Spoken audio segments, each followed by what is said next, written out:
Thank you very much, Thara, for staying up very late because you're in you. Singapore to present to us. It's a pleasure to introduce you.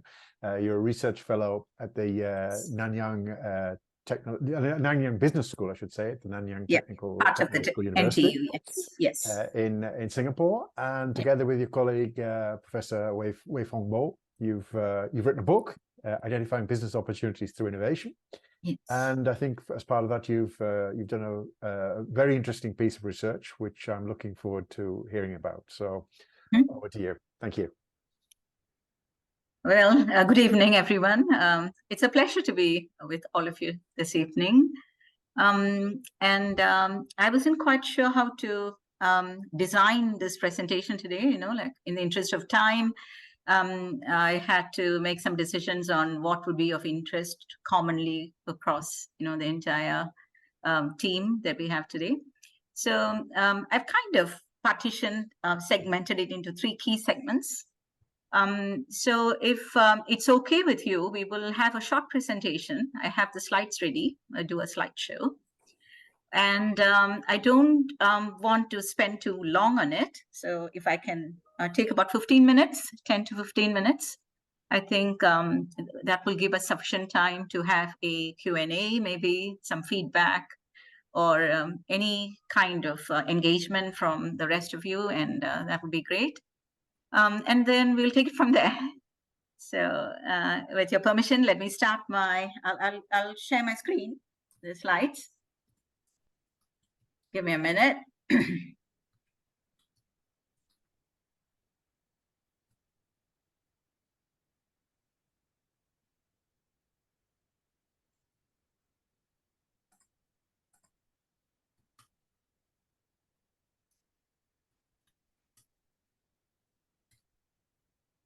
I hope it's coming up. It's fine. Yep. Well, that's the book cover. So I'll give you a very brief account of how this book came about, some basic information about this. This research was funded by the National Research Agency, the key research funding agency of Singapore. And it was a 5-year project, which started around 2012 or so. And basically, primarily, the objective was to investigate the entrepreneurial practice to find out how entrepreneurs in the region innovated, how they survived, how they managed, coped with contingencies that they faced, and also to find out whether there was any clear empirical evidence linking innovation with firm performance. So, so it was an interesting project. Mainly because of the scale. From what I know, we covered over 362 entrepreneurs over the 5-year period. It's a huge project as such. And I came in after the data was collected, very conveniently for me. But so this book is an output of data that we gathered. It came from the analysis that we conducted. There were papers, there were quite a number of media reports as well. And the key output was, of course, the policy report that we submitted to the Enterprise Singapore, which is the apex body that formulates government policies regarding entrepreneurship and other related aspects. So this book came as probably the final output of this project as we were closing that particular project in around 2018. That's when the idea first came up. Now, this was published by World Scientific, and primarily the book is a compilation of all the key lessons, the takeaways from this particular research. So since I was told that this group was particularly interested in innovation leadership, I made an effort to kind of tie it back to this central theme that may be of interest to all of you, which is innovation leadership, of which I don't know very much, but I hope to get more input from you as we progress through the presentation. So when to start with, I will share with you the high-level conceptual frame, which we developed from the data that we gathered. And then, so that will be the first segment. I'll briefly touch on the global trend, business trends, as well as some emerging business models post-pandemic, and then I thought I will then share with you some specific case examples that I've come across where the entrepreneurs double as leaders, and some of the traits that they exhibited that was very clearly demonstrated in these case examples, which probably will be of interest to the bulk of you today. So let me first share with you the conceptual frame. The conceptual frame itself gives you a high-level view of the findings, the key findings of the research itself. So basically, the theme that we investigated was how entrepreneurs went about identifying business opportunities, irrespective of how big they were, how trained they were, whether they were working in a highly skilled area or not. So that so we had a fairly diverse sample of entrepreneurs. That's what I mean to say. And this is the investigation was all about the 5 W's and the H of BOI, a business opportunity identification, so to speak. So the picture, the figure that you see in front of you, that I think kind of summarizes the model that we proposed, once again, based on the data that we looked at. So what this frame basically says is that entrepreneurs innovated or identified opportunities using 3 specific methods.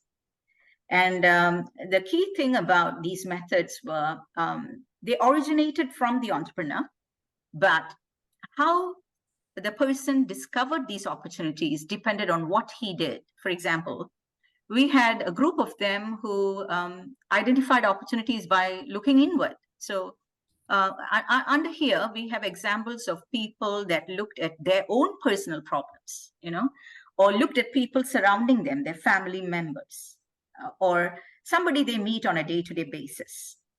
And looking at these people or what their own personal experiences, they were then inspired to start a venture. The idea sort of was ignited by these experiences. So that class of people, we put them under the looking inward types. And then you have the looking outward group of people. So these were people who probably were professionals, were working or had some way of interaction with suppliers, customers, end users, perhaps.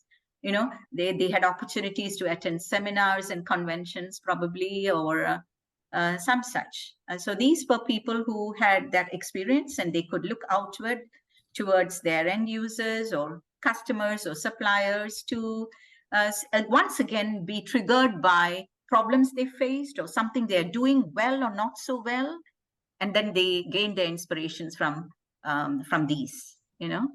I'll give you a few examples of these methods in a short while.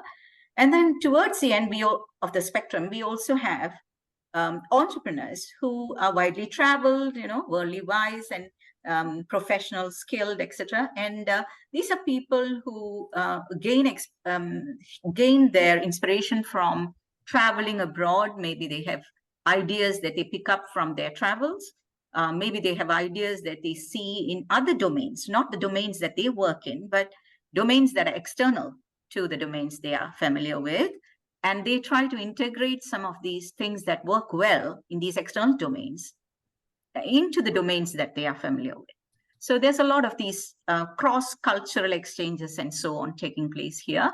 These are also people who are aware of technological trends, market trends, consumer trends, those emerging things in the horizon. And then they are inspired by what the capabilities of these new technologies or the new trends that are emerging that are not quite exploited yet. So these are the 3 categories of business opportunity identification. And it was interesting because, first of all, we had a sample large enough that fitted into all 3 classes. So that was interesting. And also it makes sure that it doesn't exclude any type of entrepreneur, so there was no differentiation between, let's say, a small vendor handling maybe like a snack business, or a high-end, a high-tech business venture that ventures into like some cutting-edge technology-related products and so on. So we had that entire group covered. So that's what's interesting. Once again, another interesting thing here is that whether they were looking inward or outward, there was a very evident focus on problems. So that was another interesting discovery, I would say, that everything became very problem-centered. But it was not quite a surprise, because we know of very popular business models such as Uber, Airbnb, all of which originated from personal problems too, isn't it? So yeah, so that's the conceptual model. And with that introduction, so this is the coverage of the book primarily. There are other things covered as well. With that, I will go into how some new trends are emerging, how new models have come into being since the pandemic, and how these can trigger innovative ideas. So to start with, if you look at the business environment that we are in today, we know that it's very volatile, it's very dynamic. And primarily, we find that adaptability is the key to survival. So those of them who are adaptable, who are agile, nimble, they happen to survive any unexpected turmoil, while the rigid ones, the ones that are generally reluctant to change, or reluctant or difficult, find it difficult to adapt, they find it extremely difficult to survive unexpected turmoil. So this is one of the key takeaways of the 5-year research that we undertook. And this is the reality, the current reality as well. So with that introduction, we will go into some trends. I'll quickly go through the trends, because I don't think these trends will surprise you. I'm sure all of you are familiar with these trends, but these are trends that trigger innovation. See, for instance, we talk about the changes in the marketplace in terms of the demographic changes. We have the millennials, we have the Gen Zers. Now, these are labels primarily, but what is interesting about these groups of people is that they are very different from the type of target customers that traditional businesses used to cater to. Now, for instance, millennials and Gen Zers have very different attitude towards owning things, such as a car or even a house, which has implications to business, which triggers innovative ideas. The same thing happens with work.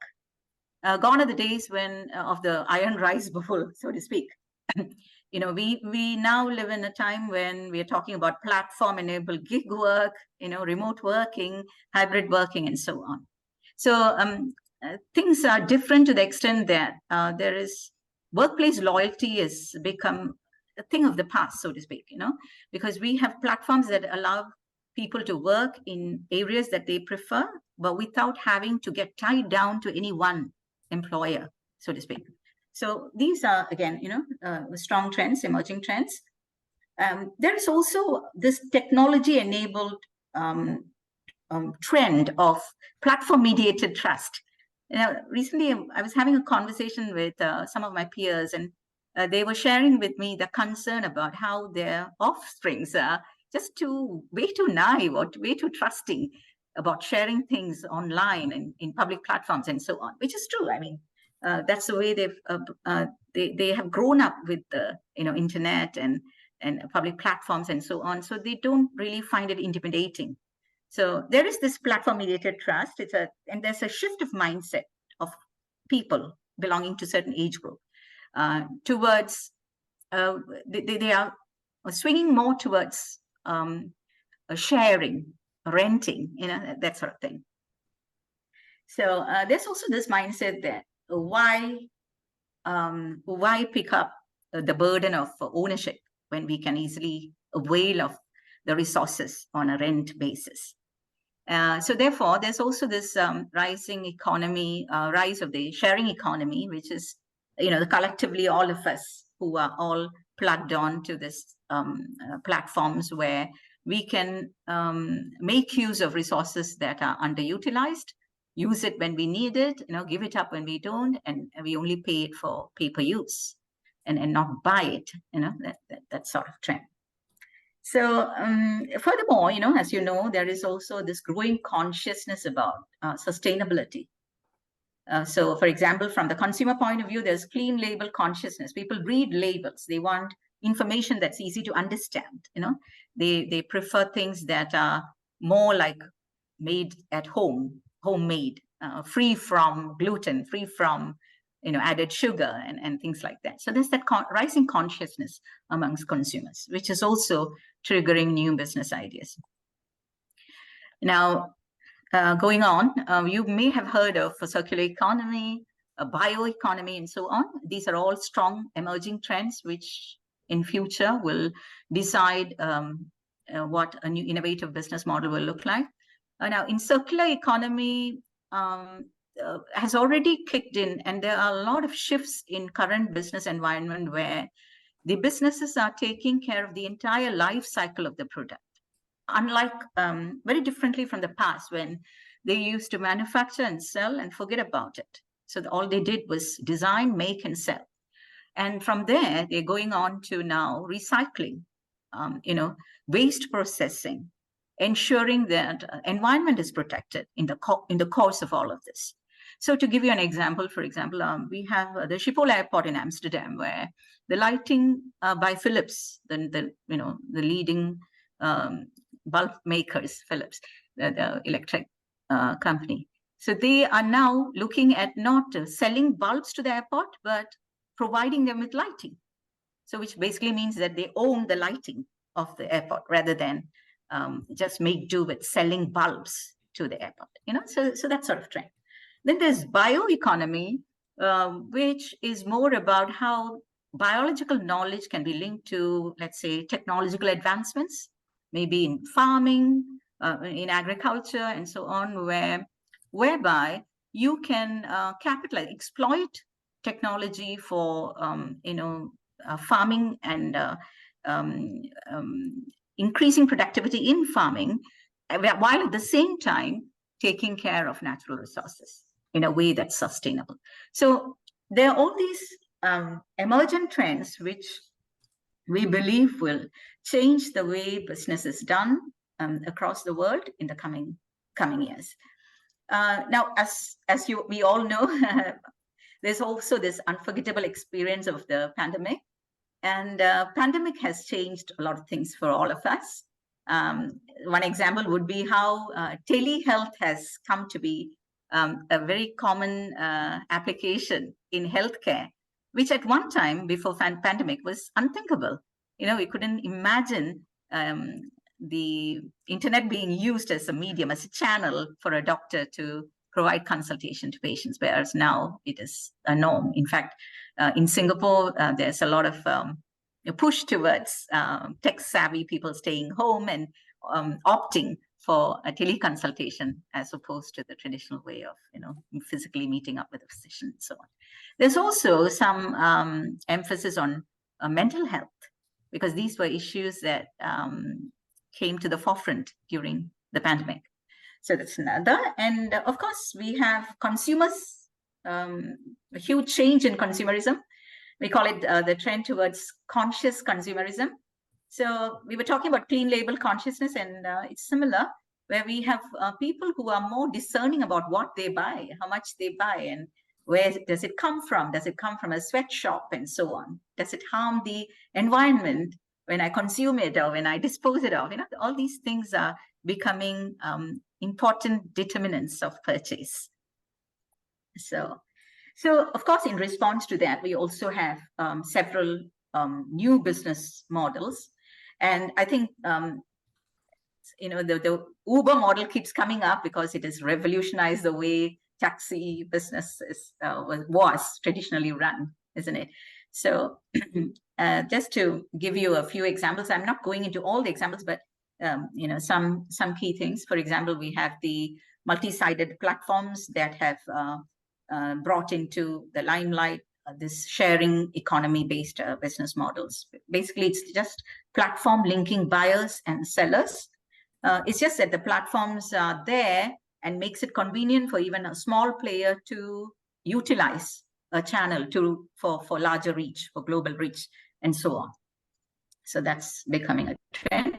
Another trend, just sharing with you the example of Philips selling lighting rather than bulbs, which is which can be classified under this new model. We call it the product as a service model.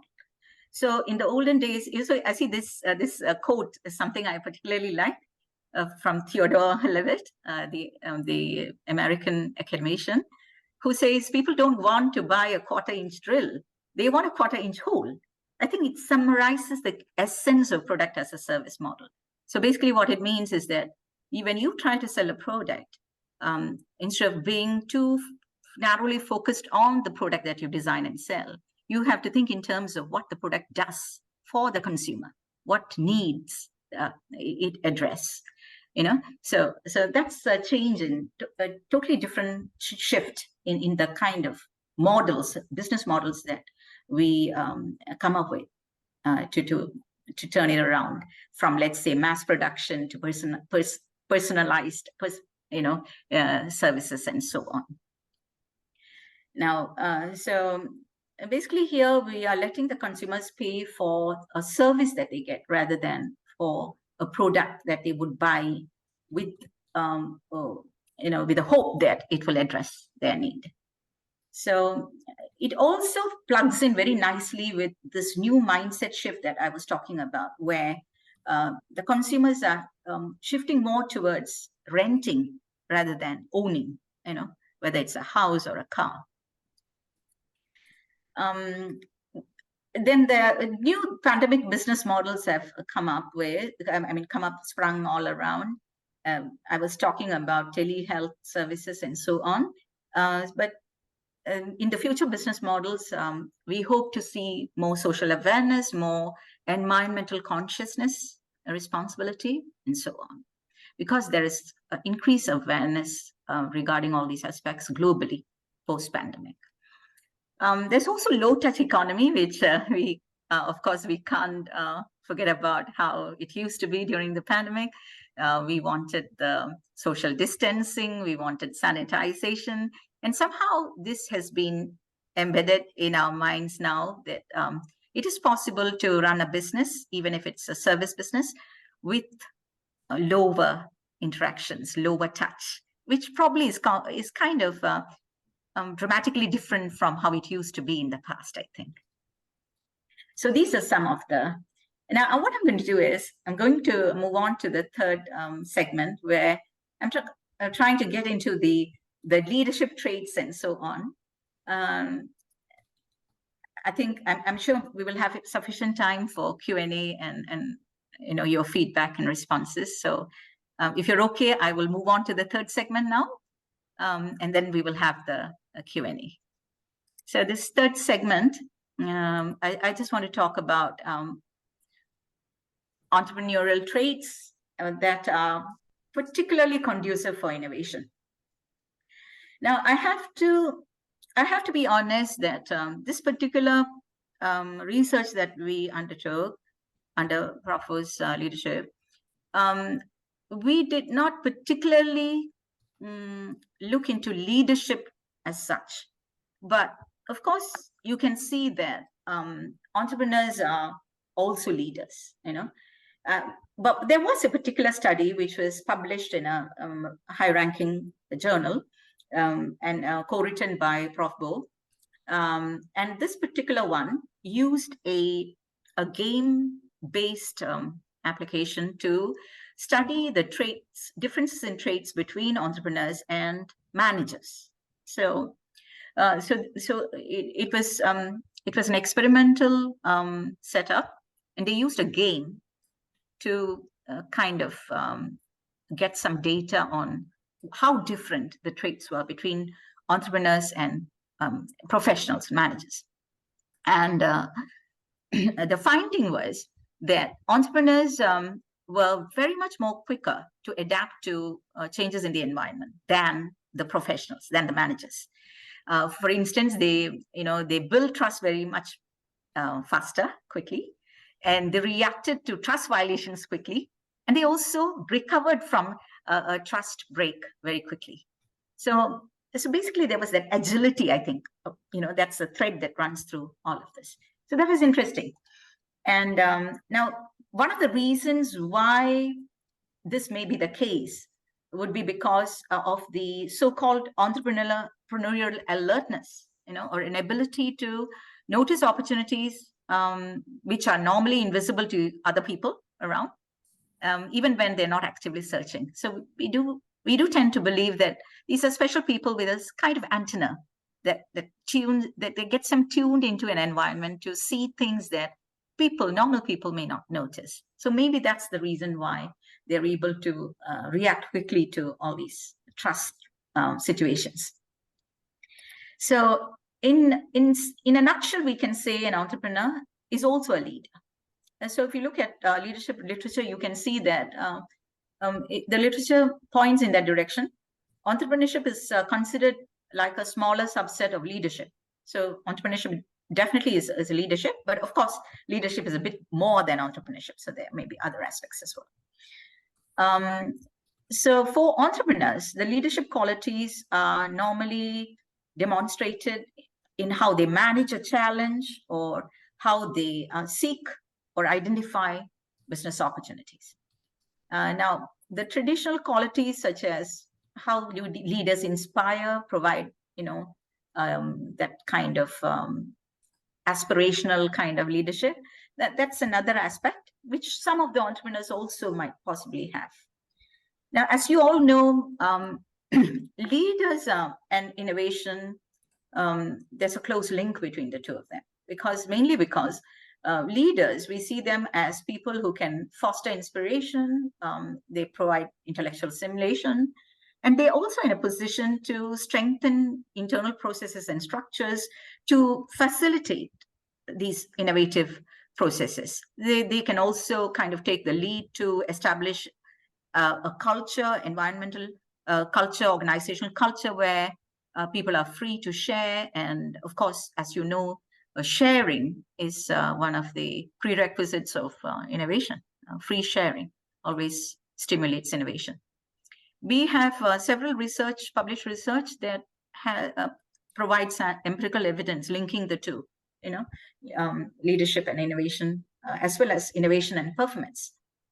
In fact, our research also did some empirical studies to establish this link between innovation and performance of the firm. And we found that there was a strong correlation between the two.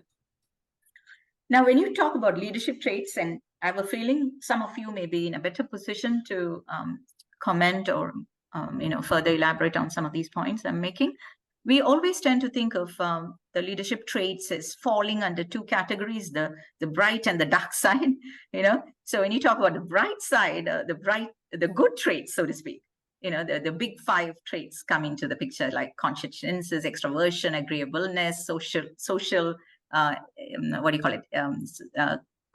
quotient, the openness, and so on. Then there's the dark side, which sounds a bit dark, but then they're also proven to be traits that help leaders earn their followership. See, for example, narcissism, dominance, Machiavellianism, and so on. So anyway, we have had interesting research that covered all these aspects, and there are some interesting ones that have proven that there exist links between some of these traits and firm performance and innovation. Now, I'll just share some with you. Now, this is a very recent one undertaken in the hotel industry in Taiwan, a very large-scale study, empirical study. And this particular paper establishes the links between business innovation and some leadership traits like locus of control, the risk propensity of the leader, also things like self-esteem, need for achievement, even narcissism and risk propensity. So basically, we do see that leaders who display certain traits tend to tend to be in a position to increase or stimulate organizational learning through, the standard procedure, which is acquire knowledge, distribute the knowledge, and then interpret it in a smart way. And eventually all this leads to business innovation. So that's coming back to the first slide that we started on, which is the peculiarities of the business environment, the treacherous business environment, and how adaptability, flexibility, and even agility are the key traits that ensure survival of the entrepreneur. Which is, to me, echoed in the nature, sense and respond. We get these lessons from the nature. You have the chameleon, the classic chameleon, how he changes his color to match the environment and survive. We have the lizard who drops the tail when attacked, once again, and survives. So these are, there are these direct lessons from nature which inspire how you can adapt and grow. So that's not quite everything in the book, but like I said, just pick some that I thought would be of interest to this group. Now that's the QR code. If any of you is motivated to kind of check it out, please do. That's a link to the publisher's site where the book is on sale. We also have it on all the major bookstores, Amazon, their Kindle versions as well. So do check it out. And if you have further questions on any of the slides or anything in general, I think I'd be happy to field them. Yeah, so that'd be all from me. So thank you very much, Thara. That was a really really great and inspiring presentation. And thanks for sharing those learnings with us. Questions from anyone? I had one actually, and you started off by saying that there were people who look inwardly, people who look outwardly, and people who look beyond. I think were the three categories. Did you see any correlation between the dominant attitude and success of an idea? Were people who looked in a particular way more successful or less successful in their business? Okay, well, Russell, this is a very interesting question, actually, I must say. But, like I said up front, because we had this wide portfolio of people ranging from small scale to, it was interesting to kind of see how some of them doing small businesses. For example, let's say I had this entrepreneur who was into snack making business. So basically they are like a small cafe, but they're a chain and they are a very widely known chain in Singapore.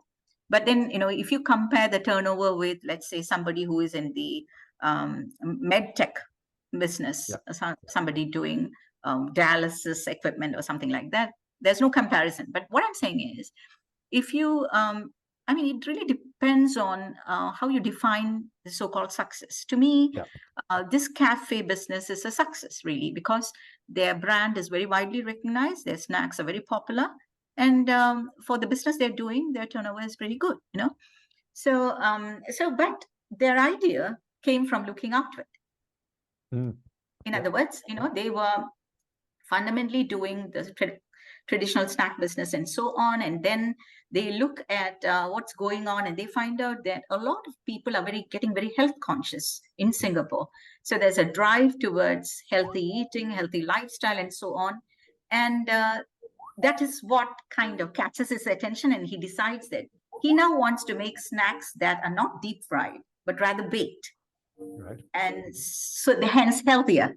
So they diversify into this, and so much so that they are now able to establish cafes within hospital premises as part of the hospital, which gives them the added attraction of catering to people who are probably, having health issues and therefore would like to have a snack, but at the same time, not the so-called oil dripping unhealthy snack, but a healthier version of that. And this was a concept that caught on. And to me, that is innovation, In fact, So I think there was one of the members was asking about radical innovation versus incremental innovation. I Yes. think there was a Yeah. question on that. Yeah. Yeah. So I was just thinking that that's a very interesting question, whether we need one as opposed to, or whether one is better than the other, you know. And my answer would be that it is very contextual, really. It is highly contextual. And so which is why sometimes radical innovation doesn't guarantee you the kind of so-called performance or benefits that you aim to look at. So, and sometimes incremental innovation could just do that. Yeah. Yeah. I think we've got a couple of, sorry to interrupt you, Thara. I think we've got a couple of questions, and in the interest of time, Ola, I think you were first with your question. Yeah, so it's about this leadership traits. I wonder, do we have any indications about, are there any combinations that seems more successful than others? I guess it's the balance. So are there any indications that in that way? Well, I have to admit, so this is an area that I have not quite treaded on. So it's something that's outside of my expertise. I have not quite gone into leadership, but it's a question I'm sure it is a primary research question which I'm sure quite a number of leadership researchers may have investigated, and there may be some data out there that could answer that question. Thara, maybe let me share some of my thoughts, right? Yes. So like Thara says, I think the group that we studied are entrepreneurs, right? Oh, by the way, hi everyone, I'm Prof. Waifong. Welcome. Thank you. I'm co-author for Thara. Yeah, a pleasure to be here. Yeah. So as I was saying, we were studying entrepreneurs. I think what Thara was presenting was very much about the opportunity identification processes that we examined. And we well recognize that opportunity identification is usually the front end of that whole process. And I think we did look at a number of other so-called success factors. And I think what we found was that it's not usually the front-end factors, exactly how they identify opportunities that determine their success. Like what Thara says, there are many different ways to do that. And I think what we found was more important was really that entrepreneurial mindset. Having that mindset to be essentially open and use these different approaches to pay attention to opportunities that are out there. That factor is more highly correlated with success. Another key factor that we also saw that was also correlated with success was really the process that these people took to actually develop their ideas. And in fact, one of the key things that stood out among the factors we studied was what we found about feedback seeking. So actually, it's those people who constantly sought feedback about their ideas and essentially were open to both positive and negative criticisms about their ideas that had a higher chance of succeeding. So I think this is very much in line with what we see in entrepreneurship research, where it is a case where it's the constant and willingness to pivot, change, seek feedback, and make changes that really makes the difference. So I think if we are looking at people who are trying to work on innovation projects and entrepreneurial endeavors, be it within the firm and outside the firm, I think what is important is that willingness to change, willingness to seek feedback, willingness to be open to even criticisms about that, about their projects that matters. Because we examine not just entrepreneurs who started businesses, we also examined internal managers. Yeah. Thanks. I think we've got 30 seconds left and 3 questions. Ajit, you were next, I think. Yes, thanks for that very comprehensive coverage of where changes are. My question is, Singapore is quite notable for its government setting directions.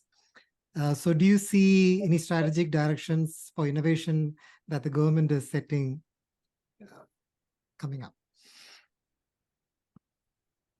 Maybe I'll take that. Yeah. Yeah, so actually, Singapore's entrepreneurial ecosystem has developed very much because of the efforts of the government. Of course, in conjunction with other ecosystem partners. So we have this area which we call like the Block 71, Block 79 area, which has a congregation of startup companies. Part of it is started by educational institutions, and unfortunately, we can't lay claim to that. It's our competitor, NUS, that actually started with their Block 71. And that kickstarted a lot of that ecosystem. But Singapore's government's policies have been very friendly towards firstly attracting VCs. So the VCs, they have various kind of funding schemes, some of which has co-sharing, where if the VCs actually fund, the government will actually match for some of the target areas that the government is interested in. So like all other parts of Singapore, it's a case where the government will define what are some of the key areas that they are interested in. Then they will put in place policies and incentives to actually try to grow that. And over the years, that focus area has changed somewhat. In the past, it has been on medtech. I think more recently, Singapore has focused on agri-food because we have this goal of be at least cater 30% of our nutritional needs by 2030. So you can see that at different points in time, there's a slightly different focus, but there's usually very targeted incentives and mechanisms for that to happen. Thanks, very insightful. Thanks very much. I think we're going to have to, unfortunately, I think we're going to have to close because I think some people have to go. So there were some more questions in the chat that we didn't get to, but I want to say thank you very much to both of you, to Thara and to Welcome. Thank you. Waifong Bo, for I think a great presentation and an inspiring presentation. I'm sorry we've run out of time, but thank you very much, and I hope you'll accept that people can send you questions by by email. Sure. Because there are some good questions that you haven't had the chance. Yes, I do. Yes, see it. Yeah. So, thanks very much. Thank you. Thank you, and good evening to you because it's late. Thank you for the presentation. Great job, Thara. Bye-bye. Bye.